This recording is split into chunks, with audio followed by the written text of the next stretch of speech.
Euzu billahi mineşşeytanirracim. Bismillahirrahmanirrahim. Vessalatu vesselamu ala Resulina Muhammed ve ala alihi ve sahbihi ecmaîn. Sevgili kardeşlerim, Ehl-i itikadi mezhep kurucularından olan İmam Eşşari'den bahsetmek istedik. Eşşari mektebinin nümayəndəsi olan Ebu'l Hasan el-Eşşari'ye nisbətle Eşşari itikadı mezhep olarak bilinen mezhep kurucusu Ali bin İsmail bin Ebu Bişr İshak bin Salim bin İsmail bin Abdullah bin Musa bin Bilal Ebu Burde bin Musa el-Eşşari olarak bilinmektedir. Şeceresi bu şekilde geçir.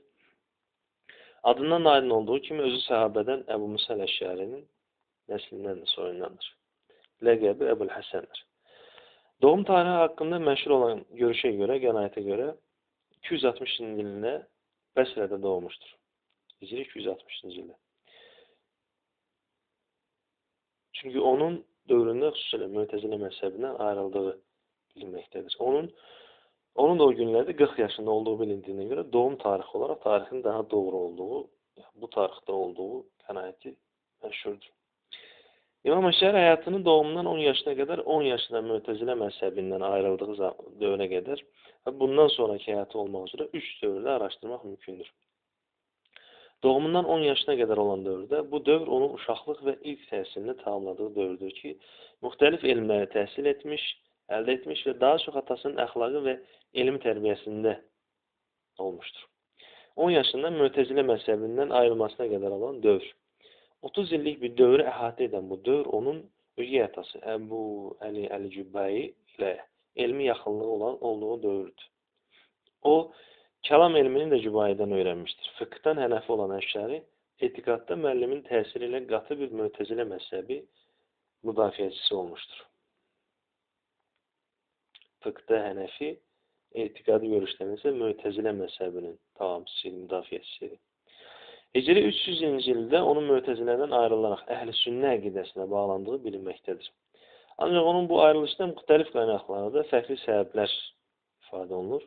Bunlar arasında en məşhuru müəllimi Əbu Əli Əl-Cübbəyi ilə etdiyi bir münazirə göstərməkdədir. Bu səbəb bir çox mötəbər qaynaqlarda uyğun görülməmişdir. Doğru görülməmişdir.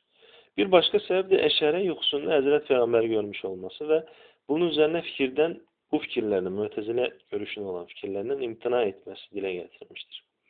Bir diğer görüşe göre ise Əşəri müəyyən bir elmi səviyyəyə çatdıktan sonra Mu'tezile fikirləri ona doğru gelmemiş ve bu görüşleri terk etmiştir. Bu üç görüş bir yerde ele alınırsa, esas alınırsa, ilk iki sebebiyle birlikte sonuncu, üçüncü sebebin yani müəyyən bir elmi elde ettikten sonra bu karara gelmesi büyük bir ihtimaldir. Rivayet olunduğuna göre Əşəri bu karara geldikten sonra 15 gün evine bağlanmış ve bu müddet ərzində bu müddet bittikten sonra bir cümə günü Bəsrə məscidində minbərə çıxaraq bunları söylemiştir. Ey insanlar, beni tanıyanlar beni tanıyırlar. Tanımayanlara da ben özümü tanıdıram. Ben filan oğlu filanam. Ben Kur'an'ın yaradılmış olduğunu, Allah'ın gözlərləsə pis hərəkətlər özümüzün ettiğini oxuyurdum. Bu fikirləri dilə gətirirdim. Ben bunlardan tövbə edir ve bu fikirlerden imtina edirəm. Ey insanlar! Ben bu müddət ərzində evime bağlandım ve bu fikirlerle alakadar dəlilləri düşündüm. Onların hiçbiri mənə göre uygun değil, doğru değil. Uca Allah'tan mənə hidayət etmesini istedim. O da mənə bu yazmış olduğum şeyleri hidayət etdi. Bu minvalla bu cübbəni soyunduğum kimi bütün bu fikirlerimi de soyunup terk ederim diye vaazında bunları dile getirmiştir. Yaşının 40 yaşından ölümüne kadar olan dövrə gəlincə, Mu'tezile mezhebinden ayrılıp Sələf əqidəsi üzrə hayatının geri qalan qismini həyatını davam etdirən İmam Əşşari təxminən 25 illik bu müddət ərzində bol əsər müəllif etmiş, yazmış ve Sələf əqidəsinin müdafiə ilə geri qalan ömrünü keçirmiştir. Əhl-i Sünnə adına əsaslandığı müdafiə ilə böyük tərəfdar qazanmış ve özündən sonra daha da inkişaf eden Əşşari məktəbinin banisi ve nümayəndəsi olmuştur. Bir görüşe göre İmam Əşşari mezhebi Mu'tezile'ye antitez olarak, Mu'tezile tezi antitez olarak ortaya çıkmıştır, doğulmuştur. Elmə olduğu qədər zühd və təqvaya da bağlılıq ilə bilinən Əşşari, Subkinin rivayətinə görə 20 il şam namazını dəst namazı ilə səhər namazını qılmışdır. Əslində, həqiqi Əşşari olmaq da bu deməkdir. Əşşari 324-cü ildə Bağdadda qəflətən vəfat etmişdir. Əbuləsən Əşşari əsərlərinin sayı bəzi qaynaqlarda 300-ə qədər çıxarılmış olub. Bunların bir qismi Mötəzilə fikirləri mənimsədiyi dövrə aiddir. Ancaq bunlardan heç biri günümüzə qədər gəlib çatmamışdır. Əşşari əsərlərin qaynaqları zikir mövzularına görə bu qruplara ayıraraq ələ almaq mümkündür. Yəni, ifadə etdiyi mövzulara görə. Kəlam elmi ilə əlaqədar olan və xüsusilə Mötəziləni rədd etməyə hədəf alan əsərləri.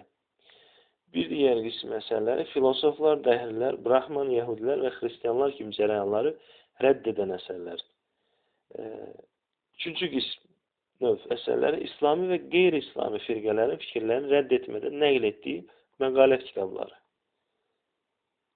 Yəni, bu qrup insanların fikirlərini hər hansı bir fikir ifadə etmədən ifadə etdiyi, rivayət etdiyi məqalət kitabları. Təfsir, hədis, fıqh və digər İslami elmlər sayəsində meydana gətirdiyi əsərlərlə bir digər qismində keçməkdədir.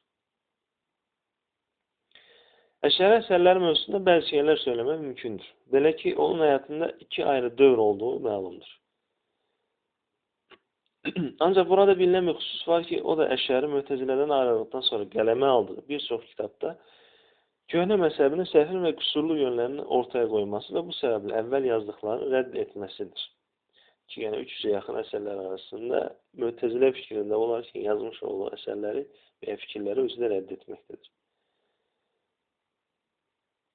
Və hal-hazırda İmam Əşşəriyə aid olan əsərlər günümüzdə o qədər də çox deyil. Hamısı son dövrdə qələmə alınmışdır. İbn Əsakir'in verdiyi məlumata görə İmam Əşşəri Əl-Amməd adlı əsərində əsərləri nəyə aid olduğunu yazdığını zikr etmişdir. Əşşəri əsərlərini burada iki qrupda vermək doğru olar. Bugün əlimizdə olan əsərləri, daha sonra isə adlarını qaynaqlardan öyrənə biləcəyimiz əsərlərdən bir qismini sıralamaq mümkündür. Bugün mövcud olan əsərləri, əlimizdə olan əsərləri Əl-İban Usul-ü-Diyanə, Əl-İban Usul-ü-Diyanə əsərdir. Mötəzilə fikirlərini rədd etdikdən sonra ilk növbədə qələmə aldığı bir əsərdir. Əvvəl qısa şəkildə sələf əqidəsini yekunlaşdırırlar və daha sonra peyğəmbərlik bəhs xaric digər məsələlər ələ alınır. Fəvqiyyə Hüseyin Mahmud tərəfindən edilən təhqiqli mətni 1970-ci ildə Qahirədə çap edilmişdir və mühaqqiq tərəfindən ona 200 səhifəyə əlavə məlumatlar və şərhlər də əlavə edilmişdir. Bir digər əsəri Əl-Lumə Firrad Əl-Əhli-Zəya vəl-Bid'ə. Kəlamın bir üslubla yazılan bu əsər 10 babdan ibarətdir. Bu əsərdə Kəlamullah, iradə, qədər, rüyətullah, Allahın görülməsi, vəd və vaid ilə imamət mövzularına toxunulmuşdur. Müxtəlif nəşrlər və müxtəlif dillərə tərcümələri vardır. Məqalətul İslamiyyin. Bu əsər adından da aydın olacağı bir məqalət kitabıdır, məqalət əsəridir. İslami firqələrin görüşlərindən və tərkibindən onları tənqid etmədən bəhs etmişdir. Bundan başqa kəlam məsələlərdəki inci ixtilaflarda və Allahın ad və sifətləri ilə Quran haqqındakı fikirlərindən bəhs edir. Bir digər əsəri Risalə fi İstihsanil Havzı fil Kəlam. 11 səhifəli bu risalə də nəzər və istidlal müdafiəsi üzrə yazılmışdır. Başqa bir risaləsi Risalətul İman, iman mövzusundakı məlumatları ihtiva edən bu risalə alman dilində tərcümə olmuşdur. Risalə kətəbə bihə ilə əhli sə'r bibəbil əvvəbə. Əşşəri bu risaləsində sələf əqidəsini izah etmişdir. Bu risalə də Kıvam-ı-Dün Təqqaridlə tərəfindən türkçə tərcüməsi ilə birlikdə nəşr olunmuşdur. Digər əsərlərinə gəlincə, bu qrupda Əşşəriyə aid olduğunu qaynaqlardan məlum olan 20-yə yaxın əsər vardır. Müxtəlif qaynaqlarda bunların sayı verilməklə qalmaya 100-ə qədər əsərinin də adları zikr olunur.